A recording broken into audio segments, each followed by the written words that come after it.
आगे हम लोग फिर ह्यूमन राइट्स एजुकेशन के बारे में और भी जानते हैं दीक्षा के प्रेजेंटेशन के थ्रू। तो स्टार्ट नाउ।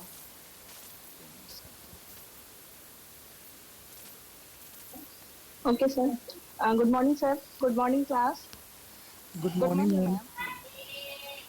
मैम। जैसा कि कल हम पढ़ रहे थे ह्यूमन राइट्स के अंतर्गत ह्यूमन राइट्स एजुकेशन, उसी को आगे बढ़ाते हुए आज हम बात करेंगे ह्यूमन राइट्स एजुकेशन पर। यस। तो सबसे पहले ह्यूमन राइट्स एजुकेशन पढ़ने से पहले एक बार हम जान लें कि ह्यूमन राइट्स है क्या। Human rights are the basic rights and freedom that belongs to every person in the world from birth until death. Human right ऐसा एक बेसिक राइट्स है जो जन्म से लेकर मृत्यु तक दुनिया के प्रत्येक व्यक्ति के पास होता है। अब ह्यूमन राइट्स हैं कौन कौन से? तो 5 हमारे जो बेसिक ह्यूमन राइट्स हैं उसमें आर्टिकल नंबर 1 में दिया गया है right to equality. Right to equality का मीन्स है समानता का अधिकार। आर्टिकल 3 में बताया गया है right to life, liberty, personal security, मतलब जीवन, स्वतंत्रता और व्यक्तिगत सुरक्षा का अधिकार दिया गया है। आर्टिकल 4 में बताया गया है फ्रीडम फॉर स्लेवरी, मतलब गुलामी से मुक्ति का अधिकार। आर्टिकल 5 में बताया गया है freedom from torture and degrading treatment, मतलब अत्याचार और अपमानजनक व्यवहार से मुक्ति के लिए दिया जाने वाला अधिकार। आर्टिकल 6 में बताया गया है right to recognition as a person before the law, कानून के समक्ष एक व्यक्ति के रूप में मान्यता का अधिकार आर्टिकल 6 में बताया गया है। तो ये सारे बेसिक राइट्स हैं जो कि ह्यूमन राइट्स के अंतर्गत आते हैं। अब बात करेंगे जो हमारा मेन टॉपिक है human rights education. Human right education है क्या? तो इसको समझने के लिए हम बात करते हैं human right education is all about equipping people with the knowledge, skills and value to recognize, claim and defend their rights।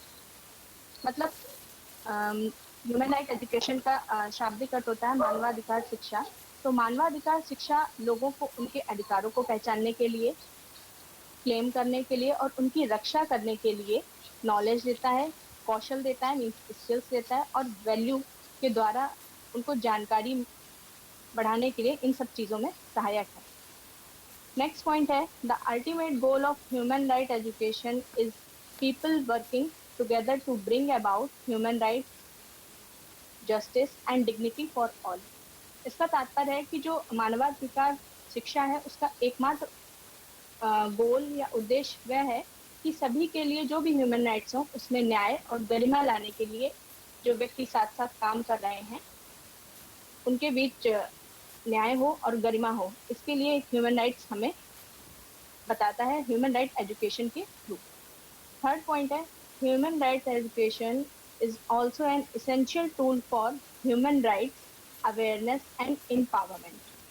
Human rights education मानवाधिकार शिक्षा एक ऐसा उपकरण है जिसके माध्यम से मानव अधिकारों और उसके सशक्तिकरण के प्रति हम लोगों को जागरूक कर सकते हैं। ह्यूमन राइट्स के बारे में बताने के लिए ह्यूमन राइट एजुकेशन की नॉलेज होना बहुत जरूरी है। इसी के द्वारा हम व्यक्ति को जागरूक कर सकेंगे कि उसके समाज में रहने के लिए क्या क्या ह्यूमन राइट्स हैं। अब बात करेंगे बहुत सारी ऐसी डेफिनेशंस हैं जो मोस्ट प्रोमिनेंट है, बहुत ज्यादा बताई गई हैं बहुत बड़ी बड़ी संस्थाओं के द्वारा, जिसमें एक है एमनेस्टी इंटरनेशनल, एक एनजीओ है जिसके बारे में हम कल बात कर चुके थे। तो एमनेस्टी इंटरनेशनल के अकॉर्डिंग जो डेफिनेशन दी गई है वो ये है कि through human right education you can empower yourself and others to develop the skills and attitude that promote equality, dignity and respect in your community, society and worldwide। कहने का तात्पर्य है कि एमनेस्टी इंटरनेशनल एनजीओ के अनुसार मानवाधिकार शिक्षा के माध्यम से हम अपने समुदाय, कम्युनिटी, समाज, सोसाइटी और दुनिया भर में समानता, सम्मान और सम्मान को बढ़ावा देने वाले स्किल्स, जो भी कौशल हैं और एटीट्यूड्स मीन्स जो भी दृष्टिकोण है उसको डेवलप करने के लिए स्वयं को और दूसरों को सशक्त बना सकते हैं। और ये सब पॉसिबल हो सकता है तो सिर्फ और सिर्फ ह्यूमन राइट एजुकेशन के ही थ्रू। एक और डेफिनेशन है जो नवी पिल्ले उस समय के फॉर्मर नेशनल हाई कमिश्नर थे ह्यूमन राइट्स के, उनके अनुसार definition है human right education builds knowledge, skills and attitudes prompting behavior that upholds human rights. It is a process of empowerment which helps identify human rights problems and seek solution in line with human rights principles.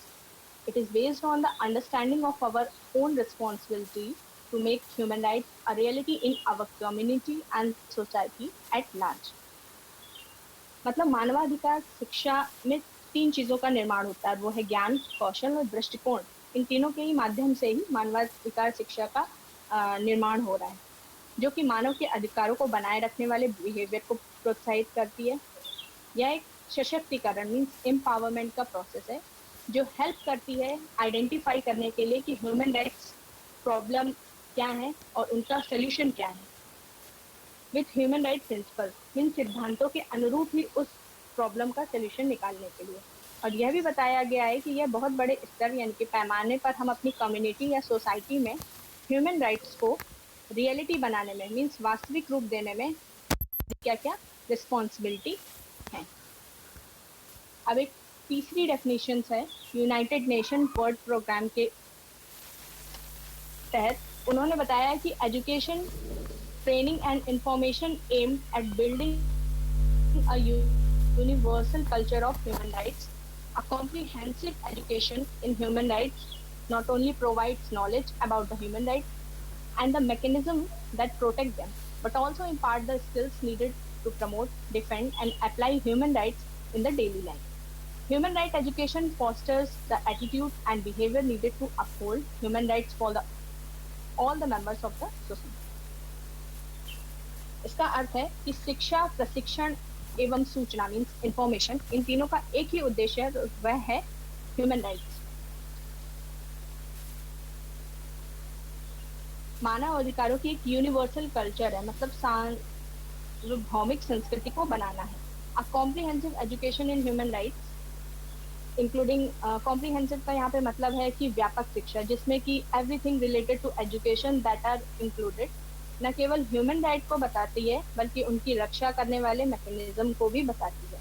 और इसके साथ ही हमारी daily life में human rights को बढ़ावा देने, उसको बचाव करने और उसको लागू करने के लिए स्किल्स को भी प्रदान करती है।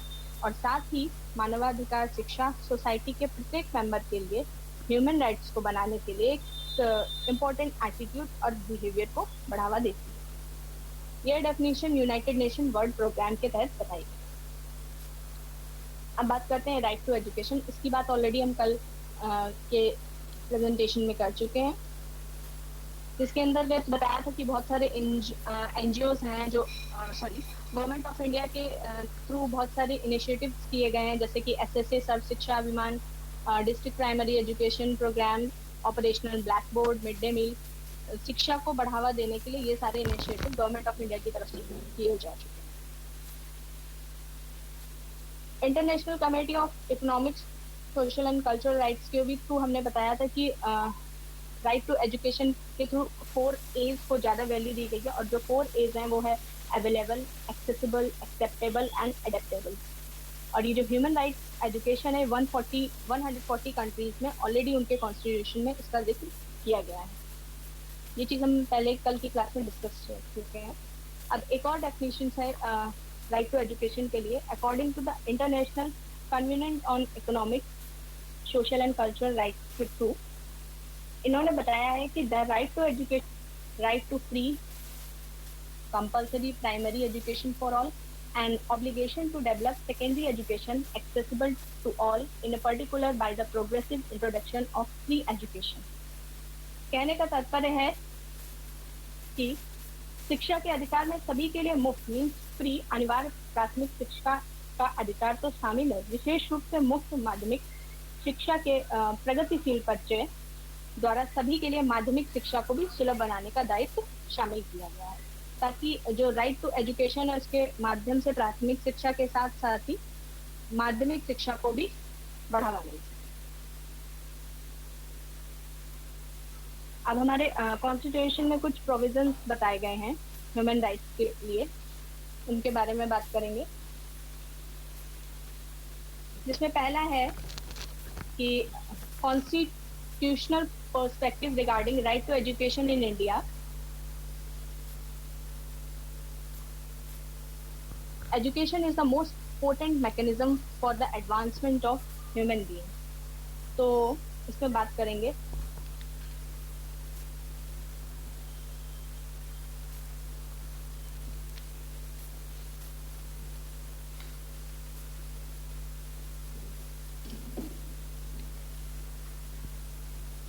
भारत में शिक्षा के अधिकार के संबंध में संवैधानिक दृष्टिकोण की दृष्टि से शिक्षा को मनुष्य की प्रोग्रेस के लिए सबसे शक्तिशाली तंत्र बताया गया है। It enlarges, enriches and improves the individual image of the future। कह सकते हैं कि भविष्य में व्यक्ति की छवि को बढ़ावा देने के लिए, उसकी छवि को समृद्ध करने के लिए, उसकी छवि को सुधारने के लिए ही शिक्षा का बहुत महत्व बताया गया है।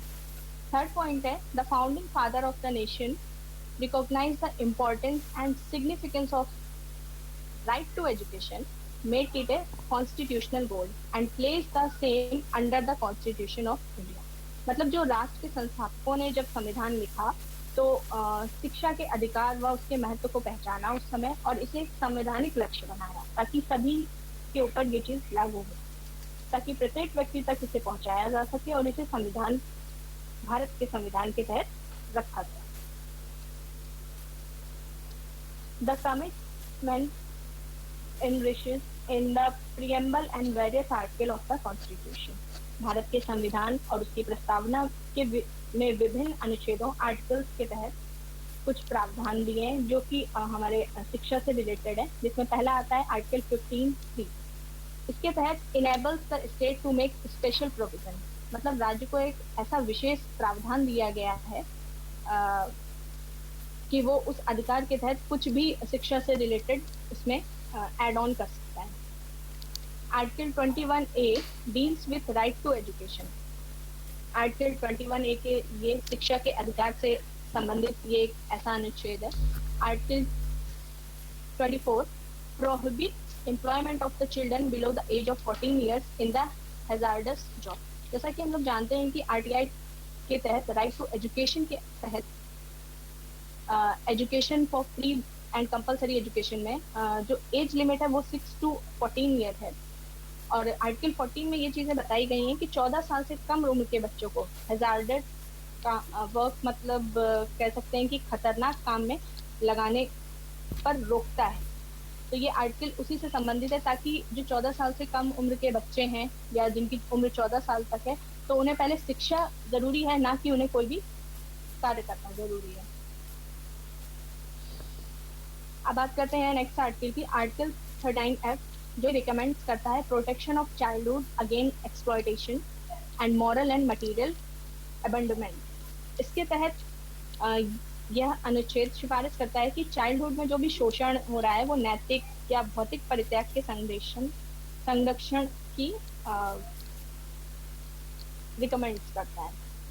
नेक्स्ट पॉइंट है, the founding father made the safeguard to protect interest of the weaker section of the society. जो भी फाउंडिंग फादर्स थे उन्होंने समाज के कमजोर वर्गों के हितों में उनकी रक्षा के लिए ये सुरक्षा उपाय किए हैं ताकि उन्हें शिक्षा से वंचित ना होना पड़े।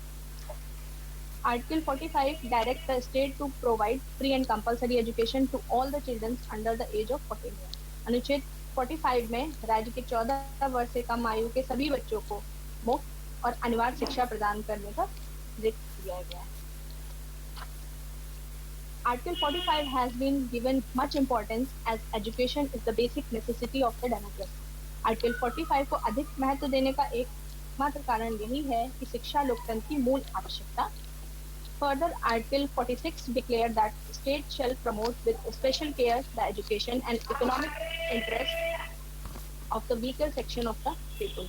आर्टिकल 46 में बताया गया है कि राज्य के जो भी कमजोर वर्ग के लोग हैं उनकी शिक्षा और उनके आर्थिक हितों को विशेष सावधानी के साथ उन्हें बढ़ाना होगा, उन्हें आगे बढ़ाना होगा ताकि वे लोग शिक्षा जैसी मूलभूत आवश्यकताओं से वंचित ना रह सकें।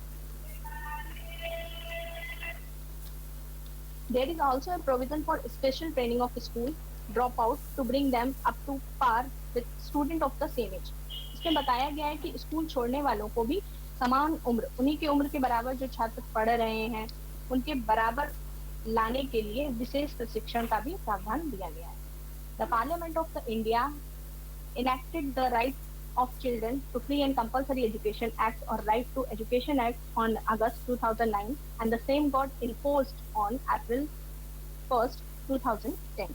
भारत की संसद ने अगस्त 2009 में बच्चों की शिक्षा के लिए जो मुफ्त और अनिवार्य शिक्षा का अधिनियम दिया था, RTE राइट टू एजुकेशन, उसे 1 अप्रैल 2010 को लागू भी कर दिया पूरे देश में.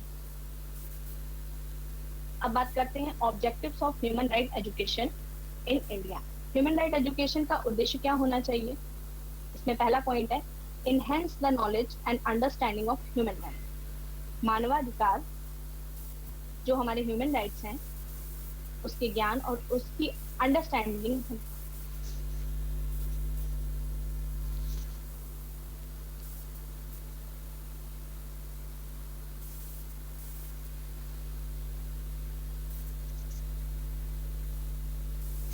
अंतर्गत बताया गया कि जो भी हमारे ह्यूमन राइट्स हैं उनको प्रोटेक्ट करने के लिए स्किल्स का विकसित होना बहुत जरूरी है. स्किल्स विकसित करने से तात्पर्य है कि एक ऐसा टैलेंट जिसके माध्यम से हम किसी भी टास्क को बहुत अच्छे से कर सकते. जैसे कि कह सकते हैं कि इफेक्टिव कम्युनिकेशन या लीडरशिप या क्रिएटिविटी, ये सारे स्किल्स ही हैं जिनकी हेल्प से हम अपने मानवाधिकारों मतलब ह्यूमन राइट्स को भली भांति दूसरों को बता सकते हैं या फिर समझा सकते हैं. नेक्स्ट पॉइंट है the decision of the curriculum. आपकी आवाज अभी भी नहीं आ रही. हेलो, अब आ रही है आवाज? यस, वॉइस आ रही है मैम. ठीक, okay. The decision of the curriculum needs to be built on the philosophical, psychological and sociological basis of curriculum planning and development. इसका तात्पर्य है कि स्कूल का जो भी करिकुलम होगा उसका उद्देश्य करिकुलम मीन्स पाठ्यक्रम जो भी होगा उसकी डिजाइन को डेवलप करने में 3 मेन बेस की आवश्यकता पड़ेगी. और वो 3 मेन बेस क्या होंगे? जो भी आधार होंगे वो 3 होंगे. फिलोसफिकल से रिलेटेड मतलब दर्शन से रिलेटेड, साइकोलॉजिकल मनोविज्ञान से रिलेटेड और सोशियोलॉजिकल समाज से रिलेटेड. नेक्स्ट आता है कि the school curriculum should work towards the holistic development of the individual. जब तक इंडिविजुअल का होलिस्टिक डेवलपमेंट नहीं होगा वो अपने ह्यूमन राइट के बारे में कैसे जानकारी प्राप्त कर सकेगा. इसलिए स्कूल का जो करिकुलम होगा स्कूल उसका एकमात्र उद्देश्य होगा कि प्रत्येक व्यक्ति के होलिस्टिक मतलब समग्र विकास पर उसको काम करना होगा. करिकुलम के बारे में हम आगे डिटेल में डिस्कस करेंगे.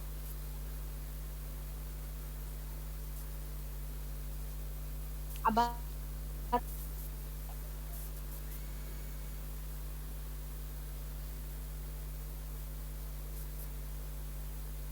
बात करते हैं human right education is a learning about, through and for human rights. Human right education बात करती है ह्यूमन राइट्स के बारे में और किसके माध्यम से? About, through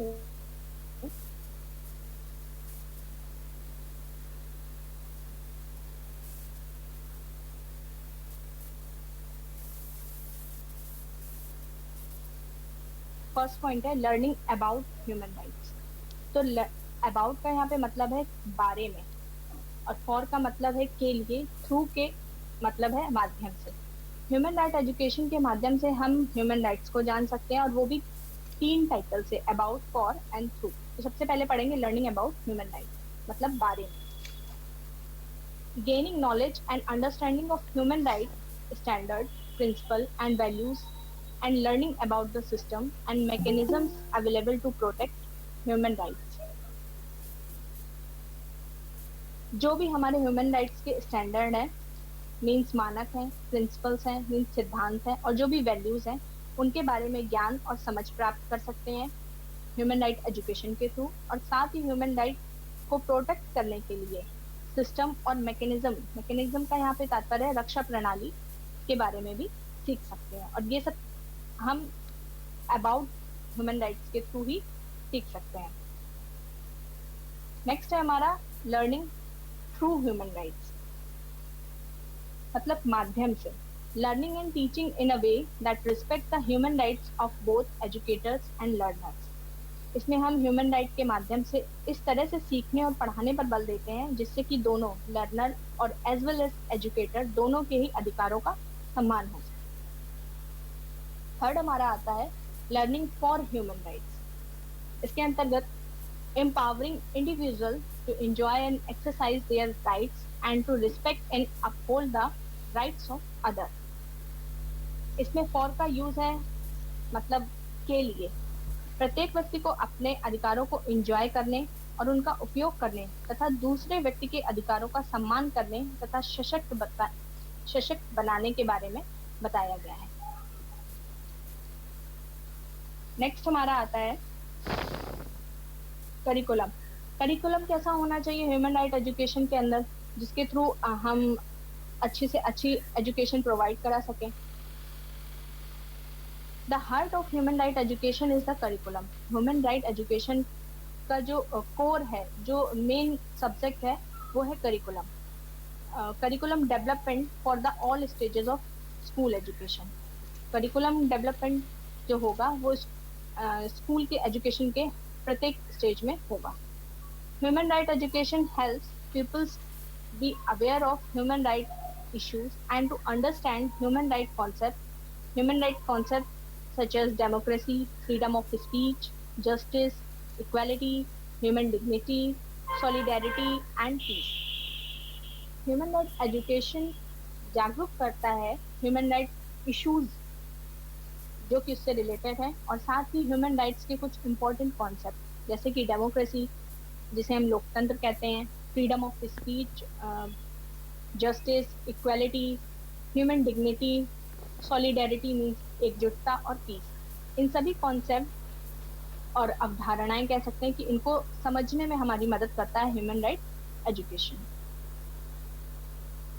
the first national curriculum framework formulated by the National Council of Educational Research and Training NCERT in 1975।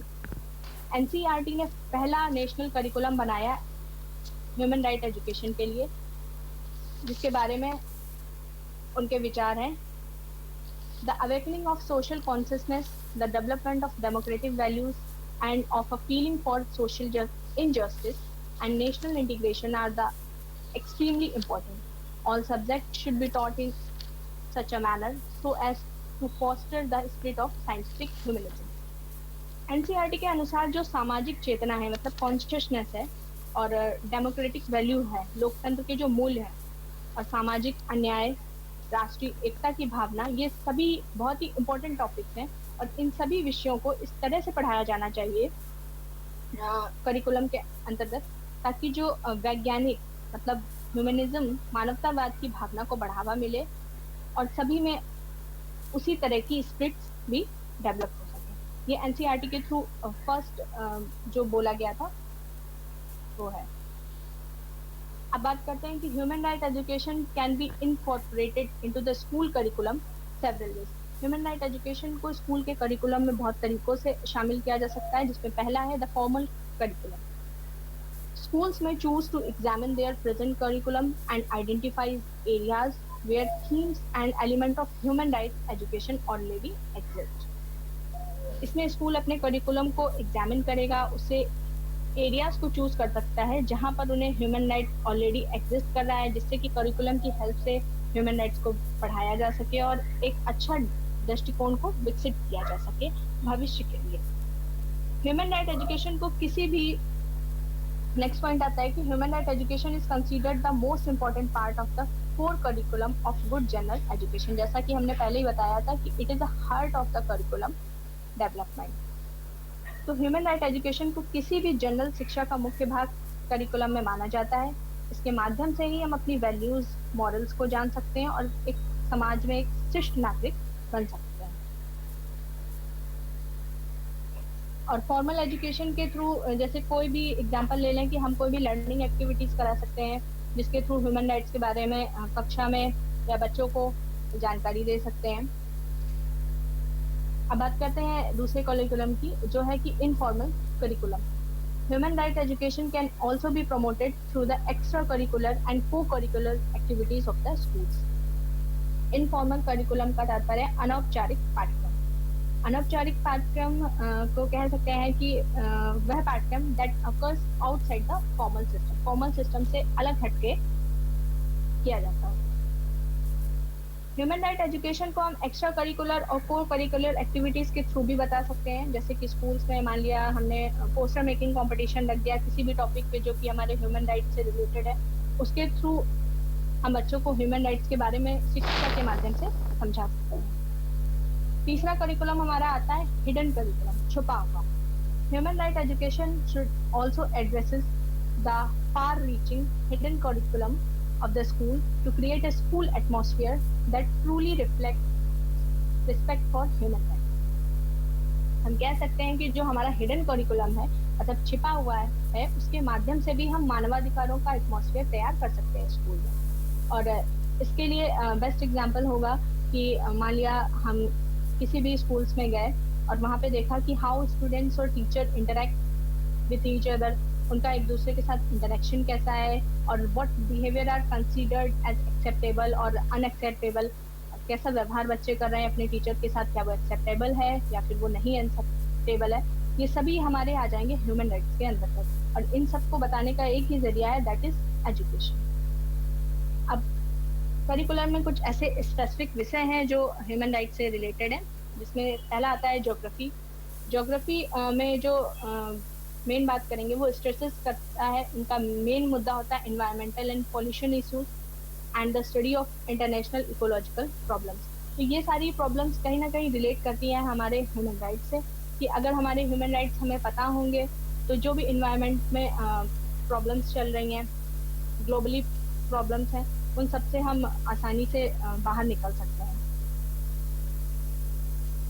Next subject आता है हमारा सिविक्स।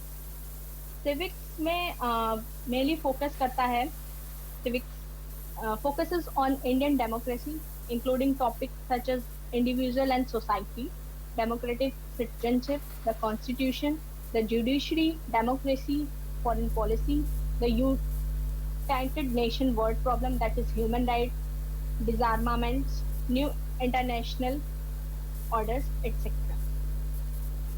देखिए, सिविक्स के माध्यम से हम इंडियन डेमोक्रेसी पे फोकस कर सकते हैं और कुछ उनसे रिलेटेड जो भी टॉपिक्स हैं, जैसे डेमोक्रेटिक सिटीजनशिप, हमारा संविधान, जुडिशरी, न्यायपालिका, डेमोक्रेसी, लोकतंत्र, फॉरेन पॉलिसीज और उनसे रिलेटेड जो भी प्रॉब्लम है जैसे ह्यूमन राइट्स के।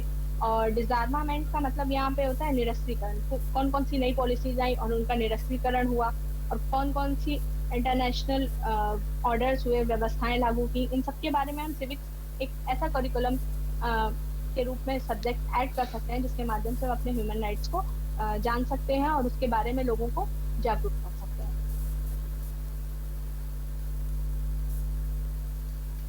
नेक्स्ट आता है economics. Economics focus mainly on the study of Indian economy, economic development and social justice by covering content areas such as the right of consumer and consumer protection. Economics जो होता है subject, उसके through हम Indian economy और क्या economical development चल रहे हैं, सोशल जस्टिस में राइट ऑफ कंज्यूमर, कंज्यूमर के क्या क्या राइट्स होने चाहिए, उनको क्या क्या प्रोटेक्शन दिए गए हैं, कौन कौन सी ऐसे लॉज दिए गए हैं जिससे उसके थ्रू वो अपनी समस्याओं का समाधान कर सकता है और उसके अगेंस्ट भी जाके किसी भी लॉ के थ्रू अपने जो भी उसके लिए कार्य किया जा रहा है उसके बारे में जानकारी प्राप्त कर सकता है। तो ये सारी चीजें हम इकोनॉमिक्स के अंतर्गत पाएंगे। नेक्स्ट आता है हमारा science. Science stresses the development of scientific temper, cultivation of social, ethical and social values and the possible misuse of science. Science mainly बात कर रहा है कि जो साइंटिफिक टेम्पर का डेवलपमेंट कैसे हुआ, कल्टीवेशन ऑफ सोशल, एथिकल और सोशल वैल्यूज का कल्टीवेशन कैसे हो रहा है और मिसयूज क्या हो रहा है साइंस का, इस तरह की बातों को हम साइंस करिकुलम के अंदर जान सकते हैं। साइंस के ही अंतर्गत हम हेल्थ, डिजीज और contribution of the world health organisation के बारे में भी जान सकते हैं।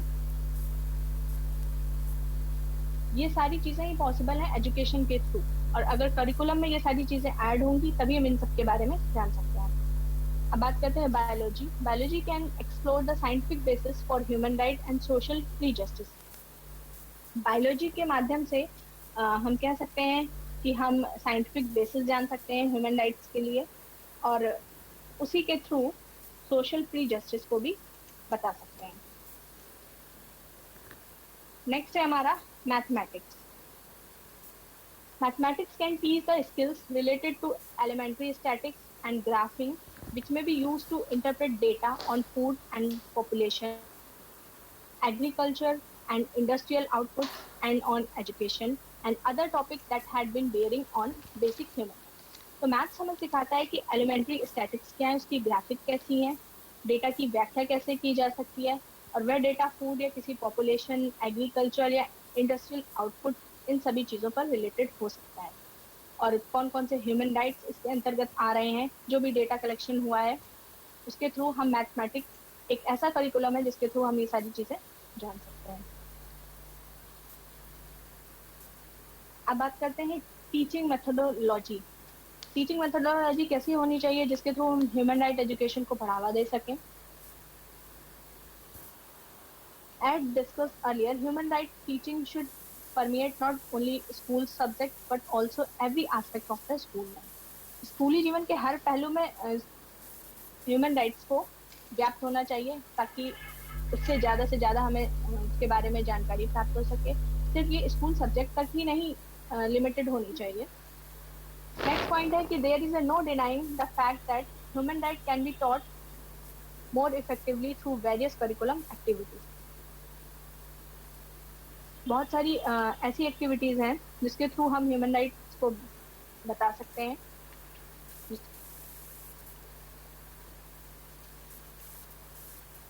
Teacher attitude and assessment methods are important in conveying key message to students.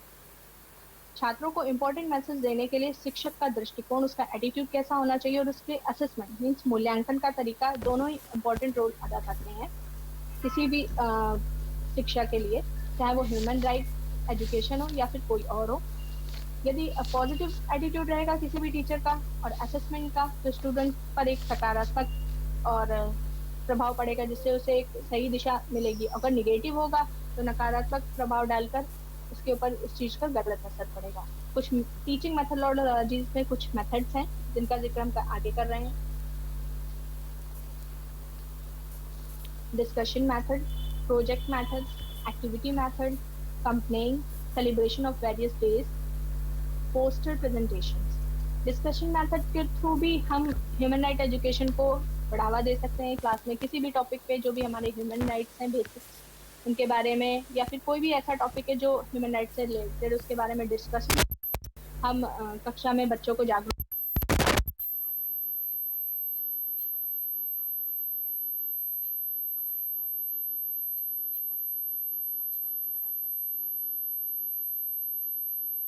पर प्रभाव डाल सकते हैं।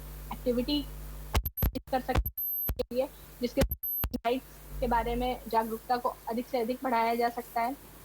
कंप्लेन का मतलब है असेंबली, कलेक्शन या फिर कन्वर्जन, इकट्ठा करके भी बहुत सारी चीज़ें, जैसे कह सकते हैं कि कोई भी नाटक के द्वारा या फिर कोई भी ऐसा थीम बना लें जिसके थ्रू एक मैसेज देना चाहें कि हाँ वाकई में हमारे ह्यूमन राइट्स हैंगे। इसके थ्रू भी हम ह्यूमन राइट एजुकेशन को बता सकते हैं। सेलिब्रेशन ऑफ वेरियस डेज, जैसे कि बहुत सारे डेज ऐसे होते हैं जिसमें ह्यूमन राइट डेज ही देख लीजिए, 10 दिसंबर को सेलिब्रेट होता है। तो इस तरह के डेज का सेलिब्रेशन करके भी हम बता सकते हैं कि हमारे समाज में रहने के लिए कौन कौन से हमें हमारे अधिकार ज़रूरी हैं।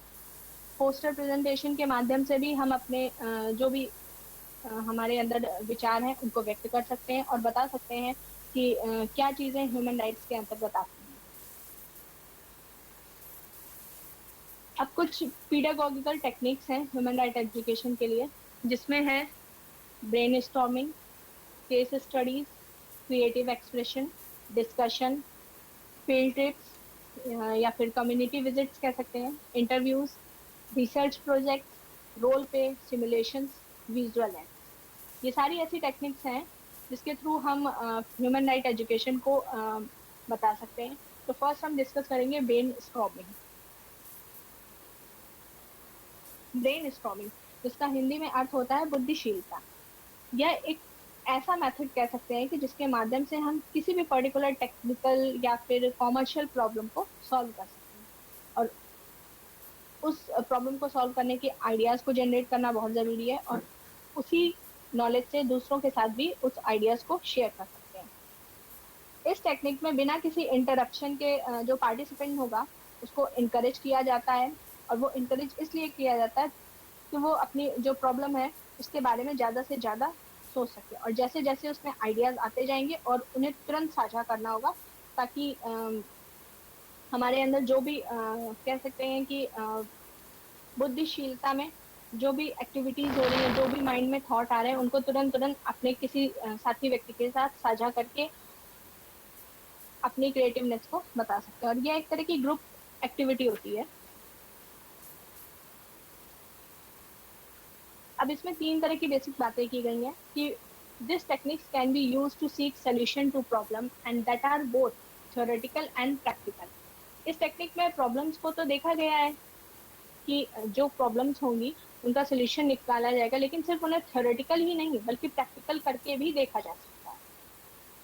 सेकेंड है इसका कि it requires a problem to be analyse and then solution to be develop. पहले उस प्रॉब्लम को देखा जाएगा, उसके बाद उसको एनालाइज करके, और फिर उसके बाद में इन द लास्ट उसका सोल्यूशन डेवलप किया जाएगा। Brainstorming encourages a high degree of participation and it stimulates those involved to maximum creativity. Brainstorming में जो पार्टिसिपेंट है उसको उच्च स्तर पर प्रोत्साहित किया जाता है, ताकि पार्टिसिपेंट करने वाला हतोत्साहित ना हो, और साथ ही स्टिमुलेट भी करता रहता है, ताकि जो भी उसमें जो क्रिएटिविटी में शामिल रहता है वह अपने अंदर ऐसे थॉट्स को आने दे जिससे कि जो रिलेटेड प्रॉब्लम्स है उसको सॉल्व करने में उसे सहायता मिल सके। ब्रेनस्टॉर्मिंग के लिए अच्छा सा एग्जांपल देख सकते हैं। मान लिया कोई छोटे क्लास के बच्चे हैं, किसी भी क्लास में एक आपने टास्क दे दिया कि मान लीजिए कि विटामिन हैं, तो विटामिन की डेफिशिएंसी से क्या क्या डिजीज होती है।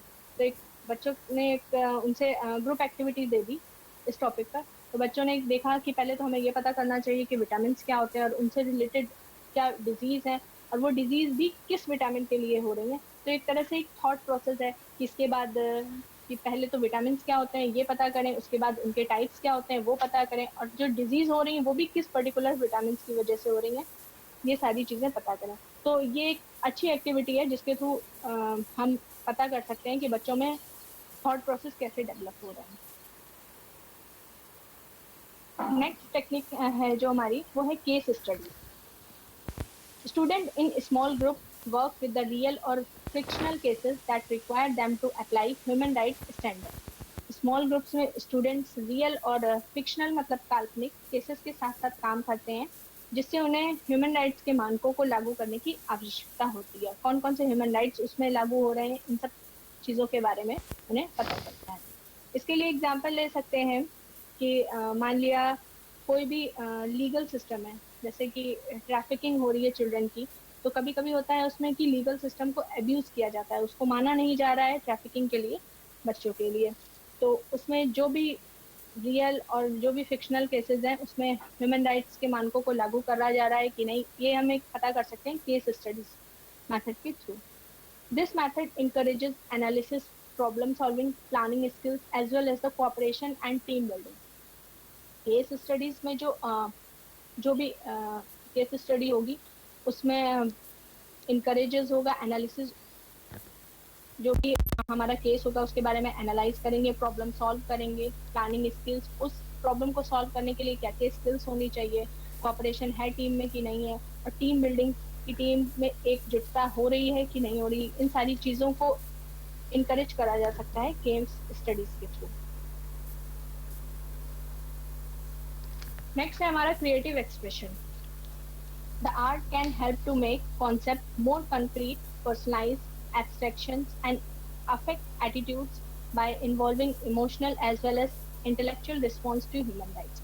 जैसा कि बगल के फिगर में आप देख रहे हैं, बच्चे क्रिएटिविटी के ही थ्रू अपने एक्सप्रेशन बता रहे हैं। तो आर्ट्स के थ्रू हम ह्यूमन राइट्स, मानवाधिकारों के प्रति जो भी हमारे इमोशनल, भावनात्मक, इंटेलेक्चुअल मीन्स बौद्धिक प्रतिक्रियाओं को हैं, उनको शामिल करके अपने कॉन्सेप्ट को अच्छी तरह से, ठोस तरह से, अमूर्त रूप से उसको प्रभावित कर सकते हैं या बता सकते हैं।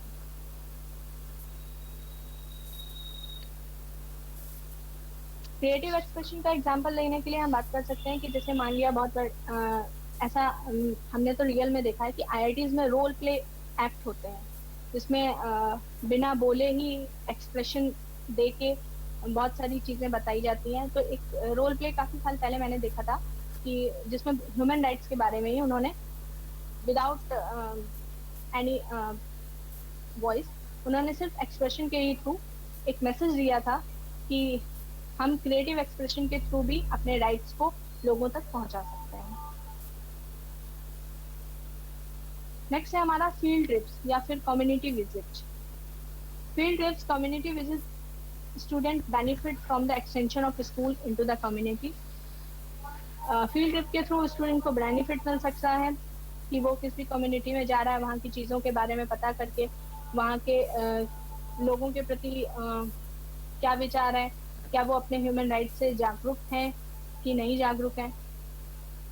नेक्स्ट पॉइंट आता है learning from places where human right issues develop and paying critical attention for a subsequent discussion और written reflection following the visit. मान लिया कुछ ऐसे पिछड़े इलाकों में हम गए जहाँ पर कुछ लोगों को बंधुआ बनाकर रखा गया है, आज भी ये चीज़ें देखने को मिलती हैं। तो इस बारे में हम जानकारी प्राप्त कर सकते हैं, जैसे कि ह्यूमन राइट ही हमारा है, आर्टिकल 4 में दिया गया है कि फ्रीडम फॉर स्लेवरी, मतलब गुलामी से मुक्ति का अधिकार। इसके तहत हम इन सब चीज़ों के बारे में फील्ड ट्रिप के माध्यम से जानकारी एकत्रित कर सकते हैं। नेक्स्ट हमारा आता है interview. Interviews provide direct learning and personalised issues and history. Interview के थ्रू हम डायरेक्ट बात करके पता कर सकते हैं कि सामने वाले व्यक्ति को उसके ह्यूमन राइट, मानवाधिकार के बारे में पता है या नहीं है, और उससे रिलेटेड जो भी उसकी हिस्ट्री है, उसके कि वो उसे ह्यूमन राइट्स के बारे में जानता है कि नहीं जानता, इन सब चीज़ों को डायरेक्ट पता कर सकते हैं। Such oral histories can contribute to documenting and understanding human rights issues in the home community. और oral histories के थ्रू हम डॉक्यूमेंटिंग और अंडरस्टैंडिंग कर सकते हैं ह्यूमन राइट्स की, जो भी हमारी होम कम्युनिटी में है। तो इंटरव्यू एक बहुत अच्छा माध्यम है जिसके थ्रू हम ह्यूमन राइट्स के प्रति अधिक से अधिक जानकारी को जान सकते हैं या दूसरों तक पहुंचा सकते हैं। नेक्स्ट है रिसर्च प्रोजेक्ट। इसके अंतर्गत हम कह सकते हैं कि वेदर इंडिविजुअल और ग्रुप प्रोजेक्ट, इंडिविजुअल हो या फिर कोई भी ग्रुप प्रोजेक्ट हो, research develop skills for independent thinking and data analysis and deepens understanding of the complexity of human right issues. चाहे व्यक्तिगत हो या ग्रुप में हो, रिसर्च विकसित करता है स्वतंत्र सोच को और डेटा एनालिसिस के लिए स्किल्स को डेवलप करता है, और इसके साथ ही मानवाधिकार के मुद्दों की कॉम्प्लेक्सिटी को गहराई से समझने में भी एक समझ विकसित करता है। रिसर्च के थ्रू ही हम जान सकते हैं कि मानवाधिकार के मुद्दे क्या हैं, उसके लिए कौन कौन से कॉम्प्लेक्सिटीज फेस करनी पड़ रही है। अगर हमारा डेटा एनालिसिस में स्किल्स अच्छे से डेवलप होंगी तो इन सारी चीज़ों से हम जल्दी उभर कर आ सकते हैं। रोल प्ले या simulations. Interpersonal skills simulation have a group communication decision, particular value for making skills, sensitizing students to the feeling and role plays perspective of other groups and to the importance of certain issue. Interpersonal simulation में group communication decision का एक important role है, जिसमें students different group की जो भी भावनाएं हैं और उसकी जो भी भूमिका है उस दृष्टिकोण के प्रति संवेदनशील बनाने के लिए जागरूक करता है। और developing conflict inside resolution. Conflict का यहाँ पे मतलब है आर्ग्यूमेंट्स, और रिजोल्यूशन का मतलब है सॉल्विंग ए प्रॉब्लम, और प्रॉब्लम सॉल्विंग संकल्प को एक विकसित करने के लिए एक नया दिशा निर्देश देता है। नेक्स्ट आता है विजुअल एड्स। विजुअल एड्स में learning can be enhanced by the use of blackboards, overhead transparencies, posters, display objects, flip charts, photograph, slides, video and films. Visual aids के थ्रू ही हम ह्यूमन राइट एजुकेशन को बढ़ावा दे सकते हैं, जिसके लिए हमें ब्लैक बोर्ड का यूज कर सकते हैं। ओवरहेड ट्रांसपेरेंसीज का मतलब है ओवरहेड प्रोजेक्टर के थ्रू बहुत ही आसानी से हमारे ह्यूमन राइट के बारे में बच्चों तक पहुंचा सकते हैं। पोस्टर्स के थ्रू डिस्प्ले ऑब्जेक्ट, बहुत सारे ऐसे ऑब्जेक्ट्स हैं जो डिस्प्ले करके हम बता सकते हैं कि what are the basic human rights that we have in our constitution. और फ्लिप चार्ट के थ्रू भी, फोटोग्राफ्स के थ्रू, स्लाइड्स के थ्रू, वीडियोस, आजकल बहुत सारे ऐसे वीडियोस हैं जो हमें हमारे ह्यूमन राइट्स के प्रति जागरूक करते हैं। छोटी छोटी वीडियो क्लिप्स ऐसी हैं जिसके थ्रू ह्यूमन राइट एजुकेशन को स्कूल्स के करिकुलम में बढ़ावा मिल सके। और ये ऐसे मेथड्स हैं, डायरेक्ट ऐसे मेथड्स हैं कह सकते हैं कि जिनके थ्रू हम अपने करिकुलम में ये सारी एक्टिविटीज करा के ह्यूमन राइट के प्रति बच्चों की जागरूकता को बढ़ा सकते हैं। शॉर्ट फिल्म्स आ रही हैं आजकल ऐसी ऐसी कि जो लास्ट में जाके एक ऐसा मैसेज देती है कि हाँ, ह्यूमन राइट्स ये हैं हमारे और इसके प्रति हमें दिन प्रतिदिन जागरूक होना चाहिए। अब बात करते हैं principles of HRE, human right education. तो प्रिंसिपल के लिए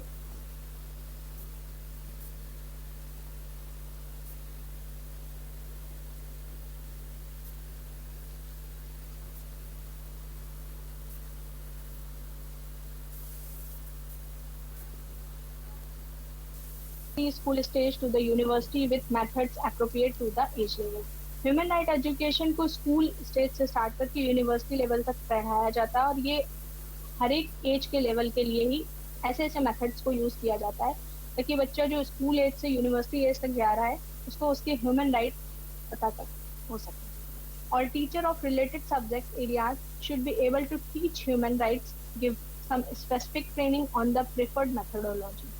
जो भी टीचर्स हैं उनके रिलेटेड सब्जेक्ट से और वो जो भी बता रहे हैं बच्चों को ह्यूमन राइट्स के बारे में, उन्हें एक स्पेशल ट्रेनिंग दी जाए उनकी मेथोडोलॉजी के अंतर्गत ताकि वो ह्यूमन राइट्स को अच्छे से बच्चों को बता सकें।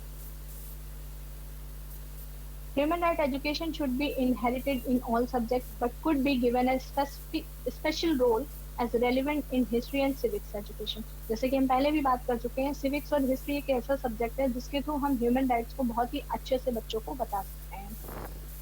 Aspects of human rights should be integrated into the textbooks। Human right को जो भी हमारे ह्यूमन राइट के एस्पेक्ट्स हैं उनको टेक्स्ट बुक में इंटीग्रेट किया गया है, लेकिन जो मेन फोकस है वो हिस्ट्री और सिविक्स के करिकुलम पे किया गया है। नेक्स्ट आता है special booklet for the human right education can be produce as supplement. विशेष रूप से कुछ सप्लीमेंट्स बुक को करिकुलम में ऐड ऑन करने की ज़रूरत है ताकि ह्यूमन राइट्स के बारे में अच्छे से जानकारी दी जा सके। The emphasis of the subject should be on practice rather than in theoretical knowledge। Theoretical knowledge देने की अपेक्षा हमें प्रैक्टिस और वो सारी चीज़ें करके बतानी चाहिए ताकि जो जागरूकता है ह्यूमन राइट्स के प्रति वो अच्छे से, उस जागरूकता को अच्छे से बढ़ावा मिल सके। अब है importance of human right education. Effective human right education can produce changes in values and attitude. जो हमारे ह्यूमन राइट एजुकेशंस है उसकी इम्पोर्टेंस क्यों है, क्योंकि ये वैल्यूज़ और एटीट्यूड्स को में चेंजेस को प्रोड्यूस करते हैं, बिहेवियर में हमारे चेंजेस प्रोड्यूस करते हैं, produce empowerment for social justice. सामाजिक सशक्तिकरण में भी ये सहायक हैं, इसलिए इसकी एक इम्पोर्टेंस है। Develop attitudes of solidarity across the issues, communities and nation. ये एकजुटता को बढ़ावा देते हैं और वो एकजुटता कहाँ होनी चाहिए, कम्युनिटीज़ में होनी चाहिए, हमारे राष्ट्र में होनी चाहिए। इन सब चीज़ों को बढ़ावा देने के लिए ही इसका इम्पोर्टेंस है। Develop knowledge and analytical skills.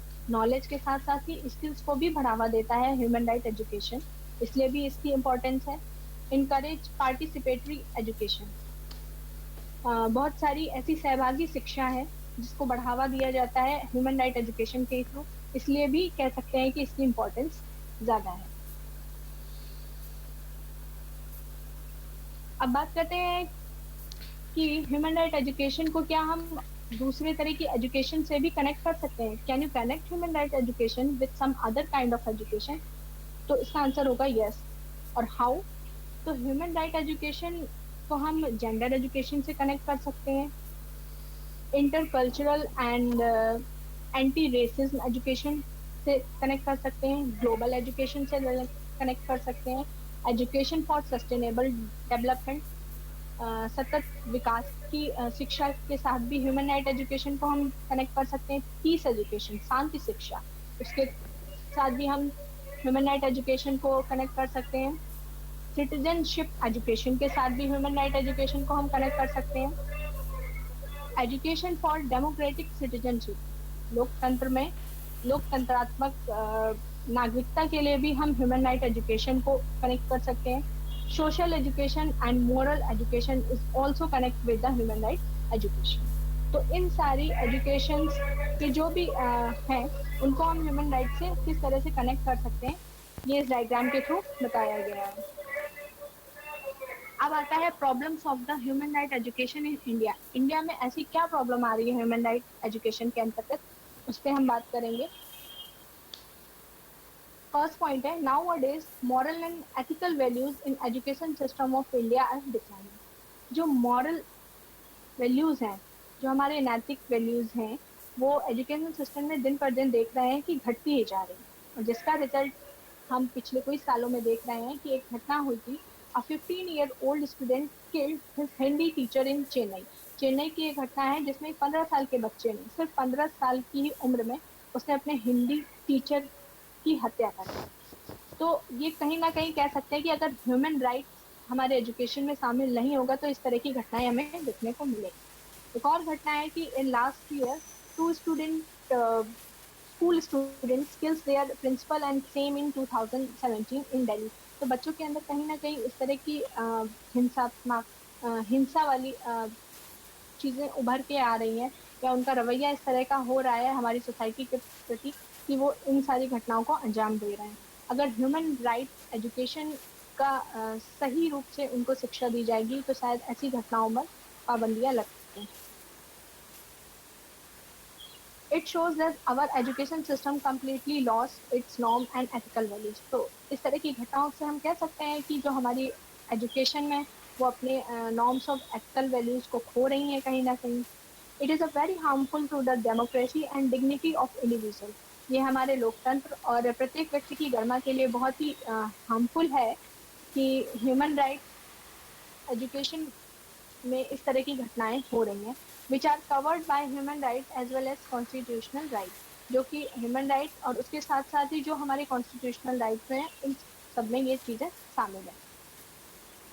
So that in India it is strongly recommended to add human right education as a subject at primary level as well as in higher level। तो इन सब की घटनाओं की दोबारा पुनरावृत्ति ना हो कह सकते हैं कि, और ये सारी घटनाओं को कम किया जा सके, इसलिए स्ट्रांगली रिकमेंड किया जा रहा है कि ह्यूमन राइट एजुकेशन को एज अ सब्जेक्ट, एक सब्जेक्ट के तौर पे प्राइमरी लेवल पे और उसके साथ ही हायर एजुकेशन में भी शामिल किया जाए, ताकि लोग ह्यूमन राइट एजुकेशन के प्रति जागरूक हो सकें और इन सारी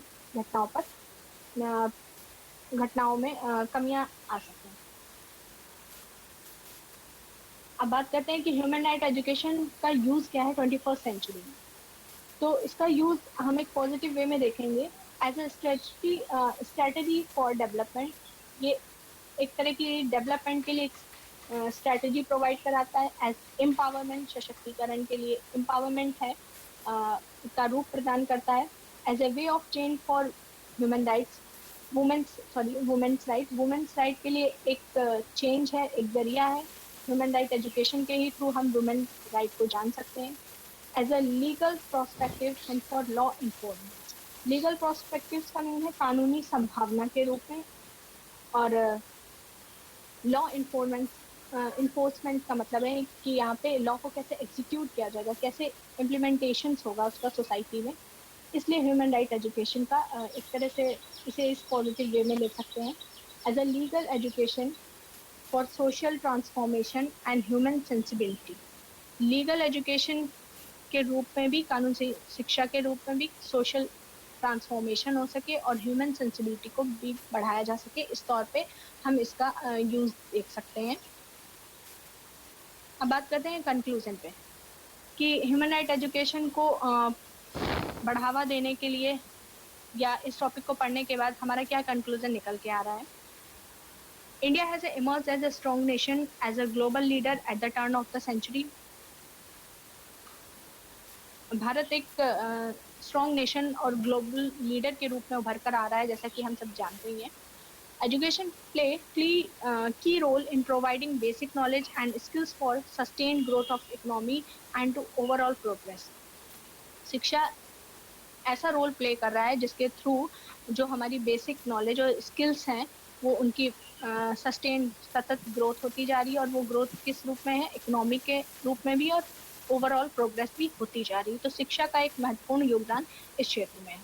It is an important to claim right to education is a human right because there is a responsibility to enable children to develop a set of capabilities to lead their own life in a meaningful and fulfilling way. तो जो right to education है वो एक तरह का कह सकते हैं ह्यूमन राइट ही है, जिसके थ्रू प्रत्येक बच्चे की ये जिम्मेदारी होती है कि वो अपनी फ्री और कंपलसरी एजुकेशन को प्राप्त कर सके और अपनी जिंदगी में एक मीनिंगफुल एंड फुलफिल वे में अपने जीवन को आगे बढ़ा सके। The implementation of the Right to Compulsory and Free Education Act 2009 must be put into the practice in letter and spirit to fulfill the objective. 2009 में जो हमारा राइट टू एजुकेशन बिल आया था, जो कि बेस्ड था free education and compulsory education पर, उसका एकमात्र उद्देश्य यही था कि प्रत्येक बच्चे को शिक्षा से वंचित न किया जाए, उसे शिक्षा का महत्व समझाया जाए और शिक्षा के ही माध्यम से वो अपने अधिकारों को समाज में रहने के लिए जान सके। To make right to children to free and compulsory education Act 2009 a success in India, communities need to play a vital role. बहुत सारी ऐसी कम्युनिटीज आई जिन्होंने बहुत अच्छा रोल अदा किया फ्री एंड कंपलसरी एजुकेशन के लिए, जिसके थ्रू प्रत्येक बच्चे को उसकी फ्री और कंपलसरी एजुकेशन प्राप्त हो सके, जिसके साथ वो कहीं भी अशिक्षित ना रहे, शिक्षा के महत्व को जाने और अपनी बेसिक ज़रूरतें पूरा करने के लिए उसको शिक्षा के बारे में जानकारी प्राप्त हो सके। तो इसमें बहुत ही अहम रोल अदा किया बहुत सारी कम्युनिटीज़ ने। Unfortunately, years have already passed after the enforcement of RTE Act. Still, majority of schools are lacking basic infrastructure in India. जहाँ कुछ ह्यूमन राइट एजुकेशन के बेनिफिट्स हैं, तो वहाँ उनके कुछ कह सकते हैं कि लॉसेस भी हैं कि इतने साल हो गए RTE एक्ट को पास हुए और जो कि 2010 में लागू भी हो चुका था, लेकिन बहुत सारे ऐसे स्कूल्स हैं जिनमें बेसिक इंफ्रास्ट्रक्चर की कमी है आज भी, जिसके लिए हम कह सकते हैं कि जो हमारी फ्री एंड कंपलसरी एजुकेशन है उससे भी बहुत सारे बच्चे वंचित रह गए हैं। The government needs to take immediate action to ensure all the basic facilities in the school. Government को तुरंत ही इमीडिएट एक्शन लेना चाहिए इन स्कूलों के प्रति, ताकि वो अपनी बेसिक फैसिलिटीज जो भी उनके स्कूल्स में हैं उनके प्रति वो जागरूक हों और अच्छे से अच्छे फैसिलिटीज को उपलब्ध करा सकें। School must be provided proper teaching ads apart from the basic facilities, और बेसिक फैसिलिटीज के साथ साथ ही टीचिंग एड्स का भी होना बहुत ज़रूरी है, क्योंकि इन्हीं के माध्यम से ही हम अपनी बात बच्चों तक पहुंचा सकते हैं। अगर टीचिंग एड्स ही नहीं होंगे तो फिर हम बच्चों को शिक्षा के प्रति कैसे जानकारी दे सकेंगे।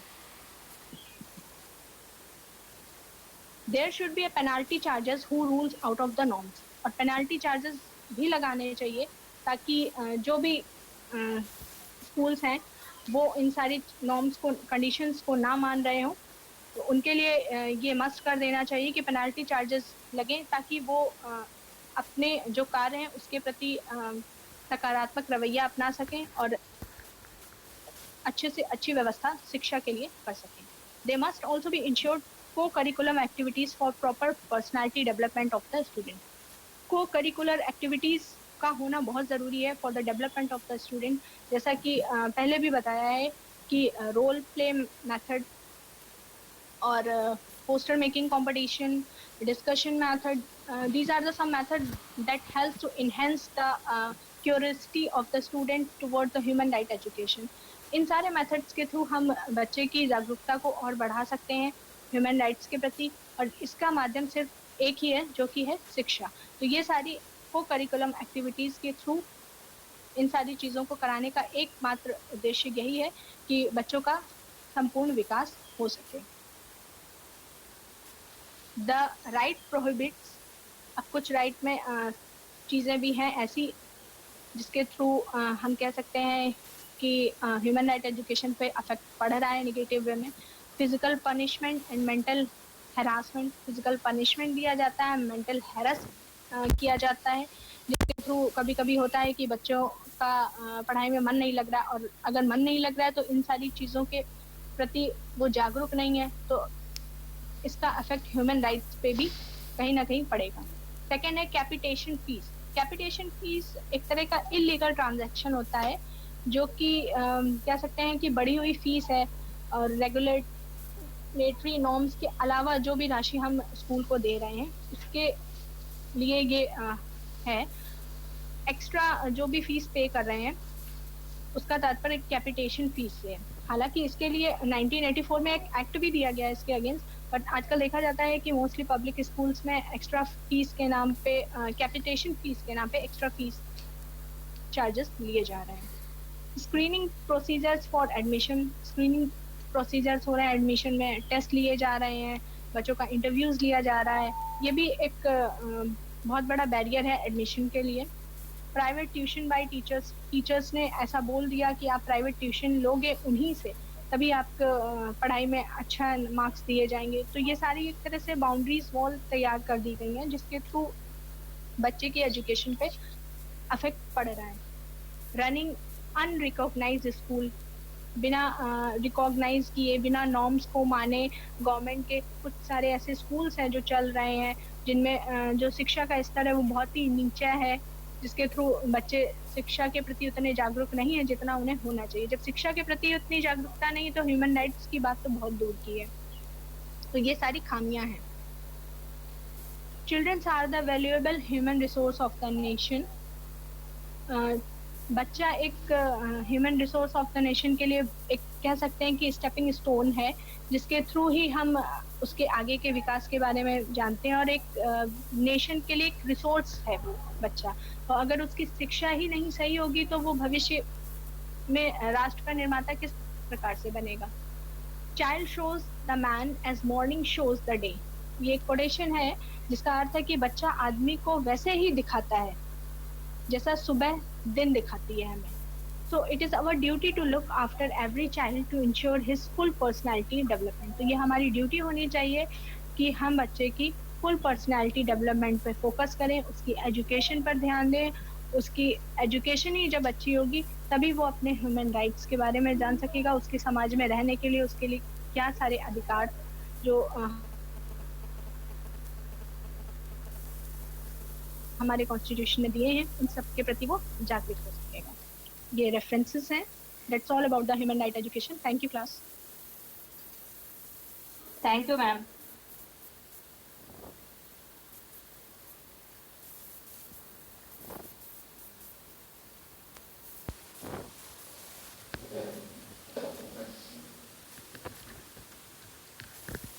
References slide so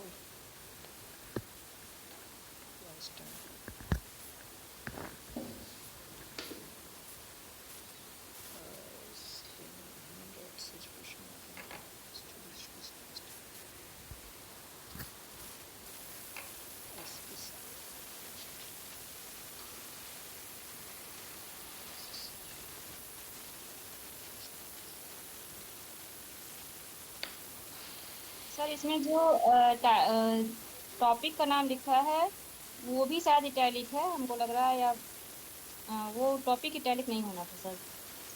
sir topic नहीं है, ये एक्चुअली पूरी बुक ही है ह्यूमन राइट हाँ, एजुकेशन पे, तो yes, इसमें yes. टॉपिक का कहीं जिक्र ही नहीं किया गया ओके है। ओके ओके ओके दीक्षा, मुझे पता लगा कि ये modern approach and studies develop कर रही है। ये बुक का नाम ही है ह्यूमन राइट्स एजुकेशन मॉडर्न, ऐसे करके बुक से। ओके ओके सर, मुझे पता नहीं था। हाँ, इन्होंने जो हम लोग कैसे पढ़ते हैं दार्शनिक परिप्रेक्ष्य में, समाजशास्त्री परिप्रेक्ष्य में, उन बुक्स से इन्होंने नहीं कलेक्ट किया है, मीन्स इन्होंने ह्यूमन राइट्स के जो बुक से अलग से चलती हैं उन्हीं बुक से इन्होंने कलेक्ट किया matter. And now here is कुछ वेबसाइट्स हैं, इन वेबसाइट्स से भी कलेक्ट किया है थोड़ा। सर इन वेबसाइट का रेफरेंस लिखने का इनको प्रयास करना चाहिए था, क्योंकि क्या नाम, गोपाल सर ने कहा था कि जिस तरह से लिखना है तो थोड़ा सा प्रयास करना चाहिए था एक आदमी, क्योंकि इसमें मिल जाता है सर, क्योंकि ह्यूमन राइट वाला है तो उसमें हर चीज मिल जाता है। ओके ठीक है। आपने जो आरती आई थिंक वेब हाँ जी ओके, जो यस सर। जो आपने बुक्स कवर की हैं उनमें पर्सनल कोई चैप्टर का लिखा है या पूरी बुक्स से रिलेटेड उसमें कुछ बीच बीच से पॉइंट कवर किए हैं? सर एक्चुअली जो फर्स्ट बुक है वो फॉरेन ऑथर की है और हाँ उसका पीडीएफ मैंने पेड था वो लिया है। हाँ तो ओके पूरी बुक का तो नहीं है, कहीं से कुछ लाइंस ली हैं, कहीं ओके से कुछ लाइंस ली हैं, कहीं से कुछ स्पेसिफिक वर्ड लिए हैं, इसलिए यस उसमें पेजेस को ओके मेंशन नहीं किया है। ओके ओके ठीक, यही जानकारी चाहिए थी। ओके जब फुल बुक है तो कोई नीड नहीं। ओके ठीक है। एंड आप लोग भी फीडबैक बोल दीजिएगा और कुछ क्वेश्चंस हो तो उन क्वेश्चंस को आप बता दीजिएगा। हाँ ओके फास्ट। Yes sir. हाँ सर शशि बोल रही हूँ। हाँ यस मैम के लिए फीडबैक ये देना है कि मैम ने कंटेंट बहुत ही अच्छा कलेक्ट किया है और उन्होंने जो सीक्वेंस वाइज इसको पढ़ाया है वो भी बहुत अच्छा है। और यस अगर करते हैं बात रेफरेंस की, तो अगर हम पर्टिकुलर टॉपिक का नाम देते हैं तो फिर पेज नंबर देना अनिवार्य होता है, अन्यथा उसकी अनिवार्यता नहीं होती है। यस यस यस और अगर ओवरऑल इनकी टीचिंग की बात करें तो बहुत अच्छी थी। Thank you Diksha ma'am. Next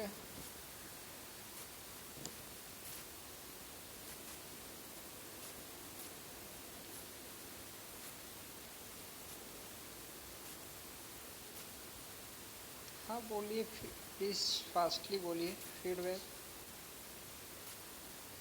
sir थोड़ा बहुत मुझे ये जो ह्यूमन राइट एजुकेशन प्रतीत हुआ वो फिलोसफिकल ढंग से जो लिखा है, क्योंकि यूनिट का नाम है, सर मैं बताती हूँ, formation of philosophy of life, उससे थोड़ा जैसे रिलेटेड होते होते हुए नहीं दिखा सर, ये थोड़ा सा लग रहा है।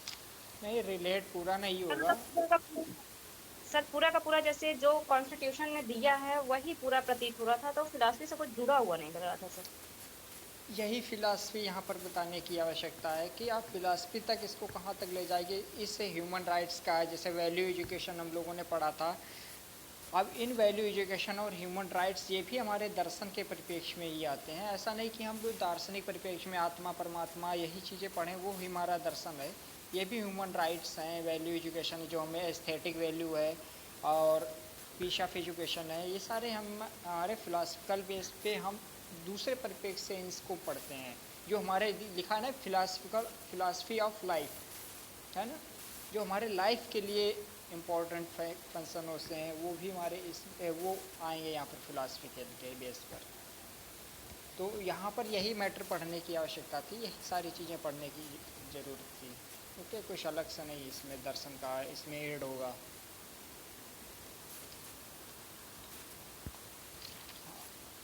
और कोई क्वेश्चन हो तो बताइएगा। हाँ क्वेश्चंस प्लीज़।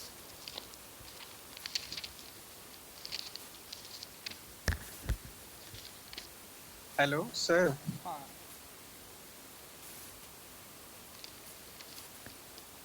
यस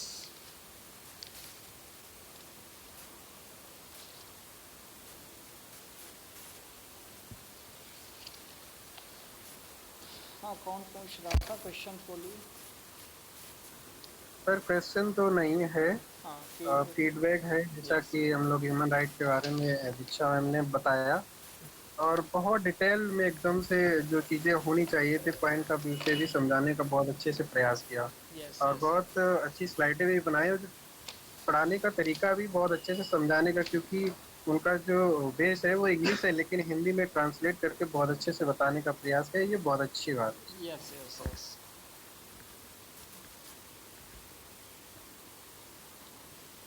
किस प्रकार से इन्होंने ह्यूमन राइट्स को प्रेजेंट करने की कोशिश की, बहुत ही सराहनीय है। जैसे उसे पिक्चर्स के बेस पर, आर्टिकल के बेस पर, आर्टिकल्स तो इसमें होने चाहिए थे, कुछ आर्टिकल्स और भी ऐड कर सकती थी, कुछ आर्टिकल्स को इन्होंने मिनिमाइज कर दिया है, कुछ आर्टिकल्स ऐड होने और चाहिए थे। ओके, कोई इशू नहीं है फिर भी।